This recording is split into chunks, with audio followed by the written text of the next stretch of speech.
History has many examples of various genocides, which is simply defined as the intentional elimination and eradication of a racial, ethnic, or other group by an oppressor. Some nations have come to terms with their past regarding genocide, whether that was a direct government policy or implemented by individuals, such as the United States with the Native Americans, and Hungary, Romania, Germany, and Austria with the Holocaust. However, Turkey was also a major contributor to these dark pages of history, and they have never come to terms, let alone admitted, that they were either actively or even passively assisting in murdering collective groups, such as Jews, Christians, and especially Armenians. What was the reason for the Armenian Genocide? How long did it last? What was the result? Hello, I'm Colin Heaton, military veteran, historian, author, and welcome to this episode of Forgotten History.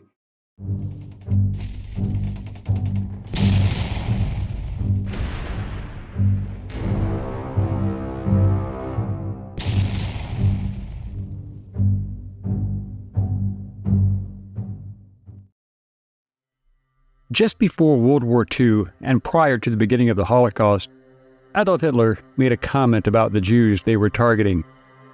Who will care about the Jews? Who remembers the Armenians? According to historian Margaret Lavinia Anderson, the Armenian Genocide reached an iconic status as the apex of horrors conceivable before World War I. It was described by contemporaries as the murder of a nation, the race extermination, the greatest crime of the ages, and the blackest page in modern history. Also, according to historian Stefan Ihrig in Germany, the Nazis considered the Turkey a post-genocidal paradise and incorporated the Armenian Genocide, its lessons, tactics, and benefits into their own worldview. The Armenian people have resided in the Caucasus regions of Eurasia and Anatolia for around 3,000 years. They had a solid society and a functioning state government since the 6th century BC, which is 1,500 years before the arrival of the Seljuk Turks. For some of that time, the Kingdom of Armenia was an independent entity. In the 4th century AD, Armenia became the first nation to make Christianity its official religion, establishing the Armenian Apostolic Church even before the Roman Empire or Byzantines. The conquest of the Byzantine Empire in 1453 by the Ottoman Empire and subsequently the Persian Safavid Empire pressed claims over Armenian territory. The Ottoman Empire grew exponentially, and within its borders was a multi-ethnic, multilingual, and multi-religious collective, and this established millet system offered non-Muslims within the empire a safe place within society. The millet system was used to give minority religious communities within the empire limited power to regulate their own affairs, but under Ottoman administration.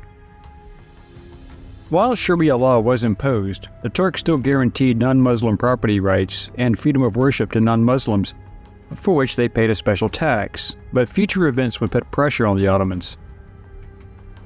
Russia's victory over the Ottomans in the 1877-1878 war saw the empire lose parts of eastern Anatolia, the Balkans, and Cyprus.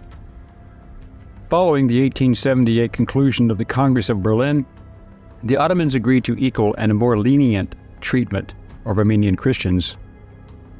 However, there was no European oversight, so the Turks continued to oppress Armenians and other non-Muslim groups. Turkish Sultan Abdul Hamid II was infuriated by the nascent Armenian demands to have basic equal legal and civil rights. Hamid II stated that he would solve the Armenian question once and for all. Sound familiar? In 1891, Abdul Hamid created the Hamidi Kurdish regiments to handle the Armenians. From 1895 to 1896, there were widespread massacres, with about 100,000 Armenians being murdered. Many of these acts were done by Ottoman soldiers and roving bands encouraged by the government. Many Armenian villages were destroyed or forcibly converted to Islam, forcing many Armenians to emigrate, and again, in 1909, 25,000 people, Mostly Armenians and nearly all the Christians and some Jews were killed in Adana and other small towns and villages. The Young Turks, the educated reformers, overthrew Sultan Abdulhamid II in 1909 and established a more modern, westernized constitutional government. This gave the Armenians hope that they would finally be treated fairly and have an equality under the new government. Yet misfortune was to befall the Armenians, Jews, and Orthodox Christians. The new Young Turks and their government wanted to Turkify or cleanse the country, the empire, of non-Muslim Turks, who were considered a grave threat to the hegemony and security of the new government. Things were about to get worse. Before World War I, Turkey had a population of 15 to 17.5 million people, of which 2 million were Armenian. And according to the Armenian Patriarchate's estimates for 1913 to 14, there were 2,925 Armenian towns and villages in the Ottoman Empire, of which 2,084 were in the Armenian highlands in the vilayets of Bitlis, Diyarbakir, Erzurum, Harput, and Van. Armenian civil servants lost their jobs in late 1914 and early 1915 when Turkey entered the war with the Central Powers, and Armenians were targeted for conscription in late 1914 along with Greeks and Kurds, and 10% of all Armenians, all able-bodied men, went to war. This conscription, ordered by Bahadin Shakir of the Committee of Union and Progress, or the CPU, had another motive. Removing the fighting-age men would resist the murders and deportations of November 1914. The provincial governors of Van, Bitlis, and Erzurum sent many telegrams to the central government pressing for more severe measures against the Armenians without opposition. In 1915, the first large-scale massacres of Armenians and Assyrian Christians started during the Ottoman invasion of Russia and Persian territory, as in February 1915, when the government disarmed Armenian soldiers and transferred them to labor battalions, where all but the most skilled workers were efficiently and systematically executed. But even these survivors would also be eliminated the following year. The international media were slowly becoming aware of the massacres of the Armenians, primarily the men. Armenian leaders tried to keep the situation under control and maintain calm, being concerned that even self-defense could make matters worse. The government tried to prevent journalists and photographers from documenting the atrocities, threatening them with arrest. Despite government intervention, substantiated reports of mass killings were widely covered in Western newspapers. On May 24, 1915, the Triple Entente nations of Russia, Britain, and France formally condemned the Ottoman Empire for crimes against humanity and civilization. They also threatened to hold those committing the acts accountable after the war. Witness testimony was published in books such as The Treatment of Armenians in the Ottoman Empire, published in 1916, and Ambassador Morgenthal's story in 1918, which brought worldwide public awareness about the genocide. Cevdet Bey, the Turkish governor of Van district, ordered the Armenians to hand over all of their weapons on April 18, 1915. The Armenians knew that if they did, they would likely be killed more easily, and if they refused, it would justify the army conducting massacres. The Armenians chose not to relinquish their weapons and fortified themselves in the city. They managed to repel the Ottoman attack that began on April 20th. During the siege, Armenians in the less well-defended surrounding villages were massacred. When Russian forces captured Van on May 18th, they found 55,000 corpses in the area, men, women, and children. Cevdet's forces then proceeded to attack the Assyrian villages at Bitlis. The men were killed, and the women and children were kidnapped by the hired Kurds, with survivors marched away from the villages and executed. By the end of June 1915, only a dozen Armenians remained who later came out of hiding. Cemal Pasha, the commander of the Fourth Army, planned the first deportations of the Armenians in February 1915, targeting Alexandretta, Dyortyol, Adana, Hajin, Zeytun, and Sis, where Armenians had been relocated to the area around Konya province in central Turkey. The government Central Committee decided to implement a removal policy in April, and during the night of April 23rd to 24th, 1915, hundreds of Armenians, mostly political activists, intellectuals, and community leaders, were rounded up in Constantinople and across the empire. Armenians who had previously been relocated from Cilicia in central Turkey were sent to the Syrian desert and left to die. Turkish soldiers raped the women and forced many of them into serve as sex slaves. Muslim families moved into the homes and seized the property and lands of the murdered and deported Armenians. It is estimated that at least 150,000 Armenians passed through Erzincan starting in June 1915, passing through various camps that were hastily established to manage the large numbers of Armenians being driven to the killing site at the nearby Kemar Gorge. Upon arrival, thousands of Armenians were pushed off the cliffs into Lake Hazar. During this time, at least 500,000 Armenians passed through the Fenniker Plain south of Malatya, one of the deadliest areas during the genocide. The arriving convoys of vehicles carrying new loads of victims to the Kata highlands passed by the deep gorges already filled with tens of thousands of dead from the previous convoys. Other mass murders took place along the tributaries and banks of the Tigris, Euphrates, or Murat rivers, and many Armenian men were drowned after being tied together, back to back, often weighted down and thrown into the water. In addition, to make the collection and transportation and executions easier, many concentration camps were set up in Syria and Upper Mesopotamia, where by October 15th around 870,000 people had been deposited. The number would grow through 1916. In 1916, another wave of massacres occurred, leaving only 200,000 Armenians alive by the end of the year, with between 100,000 to 200,000 Armenian women and children forcibly converted to Islam. Massacres and ethnic cleansing of Armenian survivors continued through the Turkish War of Independence after World War I, carried out by Turkish nationalists. Again, other Christians, Jews, and even Greeks were also included. The best estimates are that 1.2 million Armenians were killed after being dropped into the Syrian desert, having been denied food, water, the women subjected to rape, but there were survivors. Many of these people were repeatedly transferred between various camps for a few weeks, until only a few survivors remained, most due to disease and starvation. The fear of disease frightened the general staff, and they ordered some camps to be shut down in late 1915 due to the tangible fear of diseases infecting the military.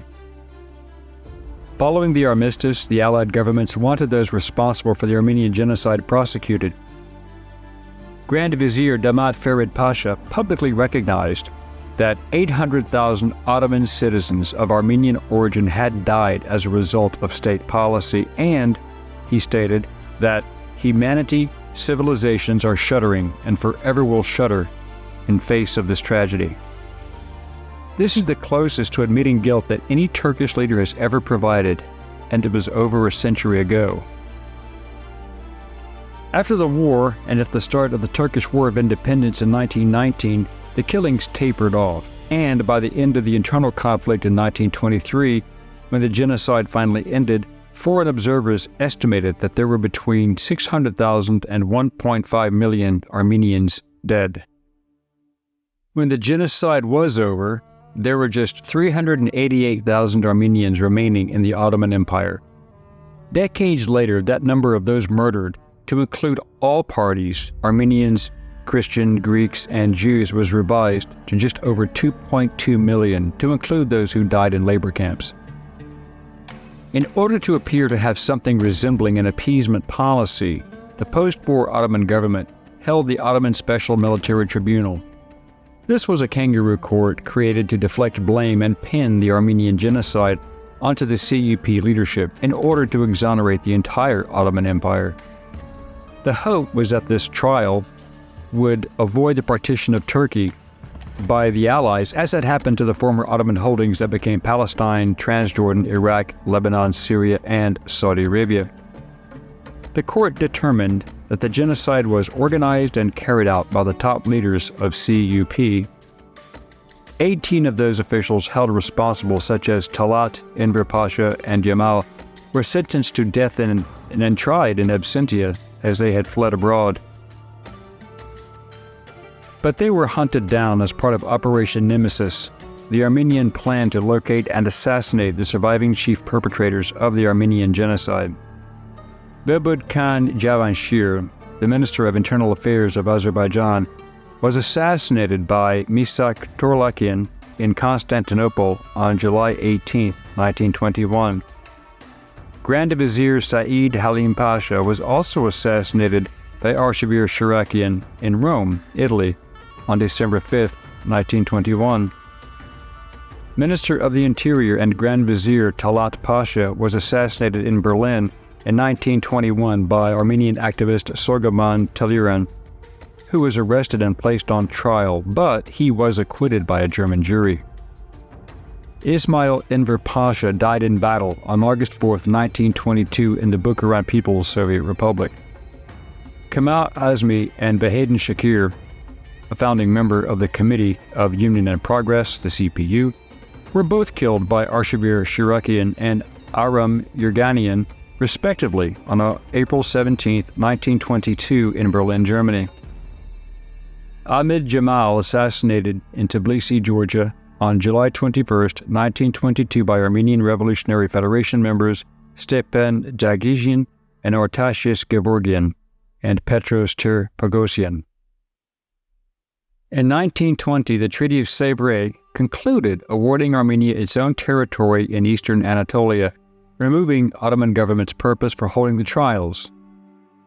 There was then, and still is, a widespread belief among the Turkish Muslims that the actions against the Armenians were not punishable crimes, but considered necessary and justified as security for the empire.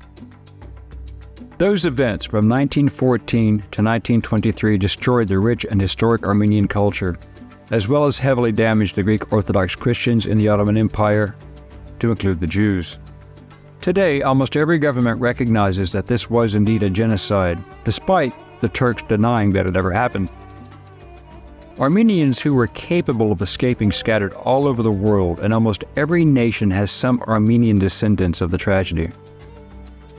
In March 2010, a U.S. congressional panel voted to recognize the genocide. To his credit, U.S. President Joseph Biden issued a declaration in 2021 that the Ottoman Empire's slaughter of Armenian civilians was genocide. In 2023, 34 nations declared this as a genocide. However, the Turkish government claims that the event never happened, claiming that the deportations were needed for its national security, and is therefore not a genocide.